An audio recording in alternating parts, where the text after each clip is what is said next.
everyone, welcome to Make Moments Matter, a music education podcast, where I share lesson ideas, songs, games, and inspiring things for your elementary music classroom. My name is David Rao, and I am the music teacher who blogs at makemomentsmatter.org. This episode of the podcast is a replay containing the audio version of a Musical Mondays live video. If you're not familiar with Musical Mondays, every Monday night at 8 p.m. Eastern Time, I go live on Facebook and Instagram to share about the lessons that I'm using in class with my students. I give a recap of my kindergarten through 5th grade lessons, and then do a deep dive about one grade level and share the books, instruments, songs, and process that I use to teach the lesson to kids. This podcast episode contains all the audio from the Musical Mondays video, but if you'd like to see a replay of the video itself, you can find a link to the archived video on YouTube when you click the link in the notes for this episode. Thanks so much for tuning in. Here's the show. Hey everyone, my name is David Rao, and I'm the music teacher at makemomentsmatter.org. You can also find my ideas on Instagram, on Facebook, on Patreon, on a variety of places when you search for my name, David Rao, or Make Moments Matter. Okay, this is one of those times where Facebook, can you hear me? Because I'm trying something new with technology, and that means probably it's not going to work. So if you're on Facebook and you can hear me, great. I'm going to leave a little comment. Facebook, can you hear me? We'll see. Anyway, my name's David Rao, and I'm here to talk a little bit about some lesson ideas. I want to share about a new resource that I made, but also how I use it, because when I first started using resources like this, I had no idea how to use them, and I wanted to share how I'm using them in my classroom even this week. And so I'm going to share about like a Poison Rhythm game, only K-pop Demon Hunters themed. So we'll get to that in just a second. If you hear about any resources, books, things in this video that you're interested in, you want to learn more, you can always find more of those things on my links page, which is on my blog, makemomentsmatter.org, under the video tab, or just wherever you're watching or listening to this, click on the caption, and you should be able to go straight there. Also, if you have questions, comments, please send me an email. My email is makemomentsmatter@gmail.com, or just leave a comment wherever you're watching and listening, and hopefully I'll be able to respond to that if and when I see the comment. But email, you will always get me. Sometimes people will send me a message through Pinterest, which I don't always check regularly, so send me an email. Okay. Well, I wanted to share just a couple quick books that I found just this week that I'm excited about. I'm not going to even get into them really, but I'm just going to share that I found them because I'm always looking for more books that represent different cultures that I can use to pull in to help my students see music in different places in different ways. And these are two books that are brand new to me. I just got them from the library today. I have not used them in lessons yet, but I want to once I've really read through and let them sit and settle. But I figured hey, they're kind of new to me. I'll share about them tonight. So one of them is called Adela's Mariachi Band. This is written by, the author's covered up, Denise Vega.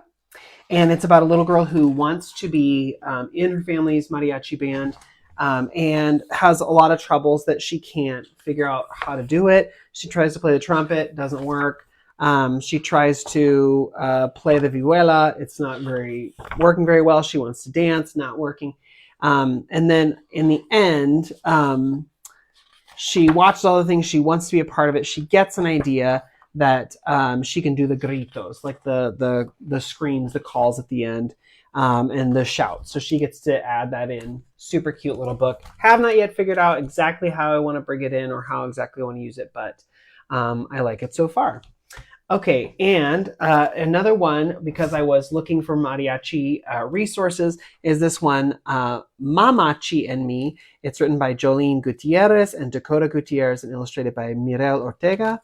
And let me just show you a couple of pages of this. Again, haven't used it yet, but it's brand new and to me, and I really wanted to figure out how to add it in my classroom. I figured I'd share it with y'all. So it talks about her mom, who's in a mariachi group. She plays the guitarrón, which is amazing because that's like the super big bass sort of playing instrument. And they play together, and she feels like she wants to be in the spot, that she wants to take her turn. And so it goes through all of her what she has to learn, what she has to do to be able to be one of the mariachi. She worries, she wonders, will she be able to be a part of it? And she gets kind of nervous, but then her mom comes with her, and she gets a lot more confidence, and she plays and becomes a part of the group, and then plays the violin in the group. Let's see. Yeah, and so in the end, she is, of course, a part of the mariachi, and the whole thing is about like, it's cool because it shows these different instruments and things and how they're part of it. And then at the end, it talks about the rise of women in mariachi. Again, haven't used it yet, but that's my plan, and I wanted to share about the books because they're brand new. But I just got them from the library to sort of explore and try. I would always encourage you, like, if you see a book, if you're interested, if you find some online, like, go to your local library and see if you can get a copy to like look at it, and then decide, do you want to buy it? Do you want to ask your school to buy it? Maybe your PTO will buy it. Maybe you can find it used, but I always encourage folks to like go look through your library, through your local library. There have been a couple times where I've actually, my library doesn't have a book that I've seen maybe at a conference or seen somewhere else, and I emailed, or there's a form on my library's website like, do you have a book that we should know about? And I recommended it, and they bought it. So you never know. It's always worth checking to see what you can do. Okay, again, Facebook, can you hear me? Because I'm worried you can't.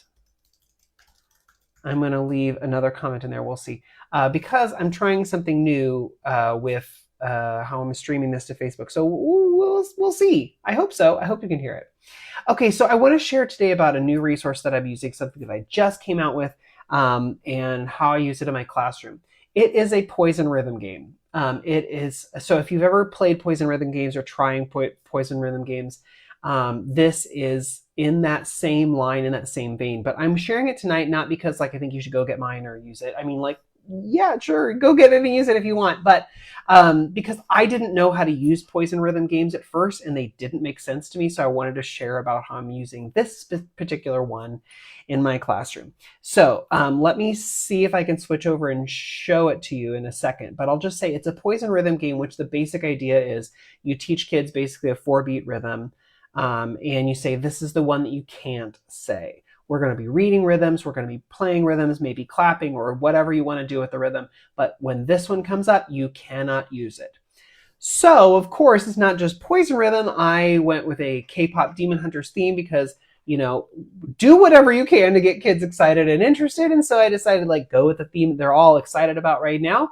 And so K-pop Demon Hunters was what I went with. And so I'm calling it the Demon Rhythm. And kids get to go through and like they help Huntrix look for the specific rhythm. And so they don't say that one. So let me show you an example of kind of what that looks like. And here's hoping that my technology works wonderfully. We'll find out. Okay, so there are a couple different levels of this. The first one is just, let me see if I can switch this over here. Hello, Instagram. Are you going to switch for me? There we go. Okay, so this first round is just quarter. Well, there actually is a round before this. It's just quarter notes and eighth notes. But this is the second round, which is quarter notes, eighth notes, and quarter rest. So the beginning, it's just sort of the idea. This shows you, the teacher, like what are the rhythms that are included. Those are the ones that come up.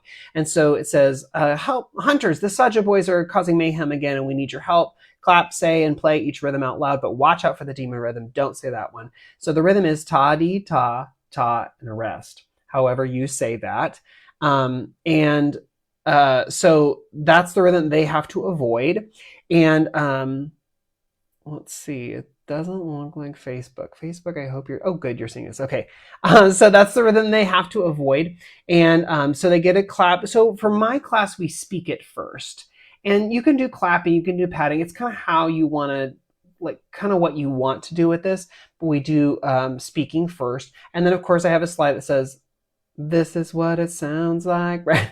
because you have to, right? It's on theme. Anyway, so that's the rhythm they're not supposed to say. So then they go through and we read some. So here we go. Good luck, Hunters. Remember, be on the lookout for any signs of the Saja boys and their demon rhythm, poison rhythm, basically. Okay, so ta-dee, ta, ta, rest, fine. Ta-dee, ta-dee, okay. Ta, ta-dee, ta, okay. toddy, toddy. Okay, fine. Toddy, rest, rest. Ta, toddy, ta, ta, rest. Okay, that was the demon rhythm. So what happens with my kids, and the reason that I'm going through all this, because like this, I did not understand this at first when I was doing this with kids years ago, when I was first doing a poison rhythm, is that like, it's not interactive, it's not crazy, it's just a PDF. But basically, as kids are going through, I say, like today when I did this with kids, I was like, okay, we went through the demon rhythm, ta, dee, ta, ta, rest. And then I read this page. Here we go. Good luck, hunters. And I go, oh my gosh, I've already forgotten the rhythm. I hope that you remember it because I've forgotten it. I'm just going to say ready, go, and you're on your own. So like I feign ignorance so that really the onus is on them. Do they remember that 4-beat pattern? Because really it's just rhythm reading. And if I say like, you got to really look, you got to really pay attention to see if you can find it. But it's just rhythmic reading. So this first round, we get to the demon rhythm and I go, okay, good, we got it, we made it there. Let's try again. So then the next set of rhythms is different rhythms again. It's going to end with that demon rhythm, and then a little, Saja boy is going to pop up and say like, did you catch it or not? Okay, so for me, this is pretty easy. We start by reading it, then we might clap it. To keep things fresh, when we hit the second rhythm, we might do padding instead of clapping. There are a lot of ways that you can go with this. You could add in non-pitched instruments. You could add in, rhythm sticks. You could do whatever you wanted. So as it goes on, it gets a little bit more complicated. I sort of change, not just like always like 4 rhythms in between. Sometimes it's just 1 or 2 rhythms in between until they get to that demon rhythm. But my kids, I feel like would get a little bit bored with that. So we have a second level, which is now the rhythm stays the same. The demon rhythm stays the same, but now it's going to be 2 lines. That demon rhythm can show up in either the top or the bottom line. So then we go through and we get to read 2 lines. So 8 beats, right? So in this first example, it shows up in the bottom line. So toddy, rest, rest, ta, toddy, ta, ta, rest. Okay, that's easy to spot. But in subsequent examples, sometimes it will show up in the top row, sometimes it will show up in other places so that kids can find it. And of course, there are all these cute little Demon Hunter, Saja Boy. Like these are actually like not, it doesn't look just like what they see in the movie. It's sort of like a, kind of like the Tiny Tans, kind of like this cartoonized version of what they might see, right? And so it's just a way for them to read rhythms in different ways. You could level it up in lots of different ways by reading it, by clapping it, by padding it, by using non-pitch instruments. There's a lot you can do. So the first one that I have is just quarter notes and eighth notes. The second one is quarter notes, eighth notes, and quarter rest, which is what you're seeing here. There's another one with quarter notes, quarter notes, eighth notes, quarter rest, half notes, and then the final version includes 16th notes. And I've got that one here. So look at this. This is way more complex rhythms, right? It includes half notes and quarter rests and quarter notes and eighth notes. And 16th notes. So again, the idea is that they have to learn that first pattern, which is takadimi ta di takadimi ta. And then once they go through and start reading, then once they hit that pattern, they have to not say it. They have to catch themselves before they say it. So with my kids, the first round, we just read. In the second round, we pat, because it's really hard to clap 16th notes. So we pat the 16th notes. And then I give them rhythm sticks. And you can either have them click, or I like to give them rhythm sticks and then tap on the floor, tap on something else, so that they get more opportunities to play it with that more tricky pattern, with more interesting pattern. So again, this one goes to 2 levels, where if you get down to farther levels, they're having to click and pat more. And I find that like, I always worry with something like this that like my kids will get bored, and I don't think that they do, because I level it up and change it. So first we just read the rhythm, then we do padding, then we do clapping. Sometimes we'll add snapping if we want to. We add in rhythm sticks. You could do other instruments. There's a lot of things you could do. You could have them work in teams. You could put something like this in a center. Even if you're like, I'm not going to do it for the poison rhythm part, you're just going to use the stylized things as like a way to do rhythm reading, you could do that too. But for my kids, they seem to really enjoy it, and I did it today with third graders, just as like a warm up for class. We did the half note version, and they were like all about it. So I always was dubious about poison rhythm things before I tried them, and then I tried them, and kids were like all about it because it was a challenge. It wasn't anything interactive, or they didn't have to hear a sound, they didn't have to do anything like that. It was just, can you remember this pattern for multiple times?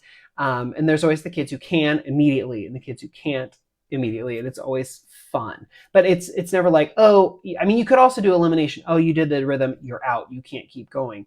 I don't do that because I want kids to keep practicing. So I don't do an elimination version, but I know you could do something like that if you want. But it's an easy thing to take one way and level it another way, level it another way, level it another way.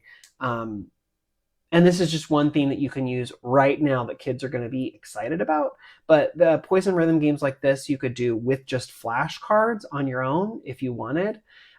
This is just an easy stylized click through, sort of like a PowerPoint version, but you could do it just with cards if you wanted. There are a lot of ways to do games like this. It's quick, it's gamified, and so the kids think it's like, it's fun, it's exciting. Like, it's review, but like, yes, it is. It's fun, it's exciting. But it's just an easy way to pull that in and keep them excited about it. If you've never tried a poison rhythm game, try this one, try another one, see what works for you. But try it once. I remember the first time I tried it, I was like, I don't know if I'm into it. But then you have to sell it. So you're like, oh my gosh, here it comes. And I think for me, the really fun part was, oh my gosh, I've already forgotten the rhythm. I hope you all remember it. And then, because if I try and like step in and help, it doesn't work. Or if I like pause when we get to the demon rhythm and they're like, because they know it's the wrong rhythm because I've paused or hesitated or something, it doesn't work. But for me, when I'm like, I don't remember, ready, go, next one. Okay, click, click, ready, go. And I just like let them at it. They are genuinely actually excited and interested. Okay, whether you try out this one or another one, try out a poison rhythm game, a demon rhythm game. I'm just calling it demon rhythm because of Demon Hunters, but poison rhythm game. Try it out, see what your kids think, see what other variations you can do. Like I said, you can do body percussion, you can just read it, you can add in a pitched or non-pitched instrument. I mean, there's a lot that you can do if you want. And if you want to level up, like if you want quarter notes and eighth notes, but you want to use it for something more advanced, you can take the quarter notes and eighth notes and put it on a pitched instrument. So that's always like balancing out like what is difficult and what is not. Well, difficult rhythm you should do with non-pitched instruments. Easy rhythm you could do with pitched instruments, because then you can sort of balance out those two difficulties together. Anyway, just a thought. Okay, I hope this gave you some ideas about poison rhythm. I hope you're able to hear me. Chad on Facebook said he could hear me, so hopefully that worked. But these are ideas that I hope you can use this week. Leave comments, ideas, send me emails about how you've used this differently. And I'll see y'all next week for another Musical Mondays video. Bye, everyone.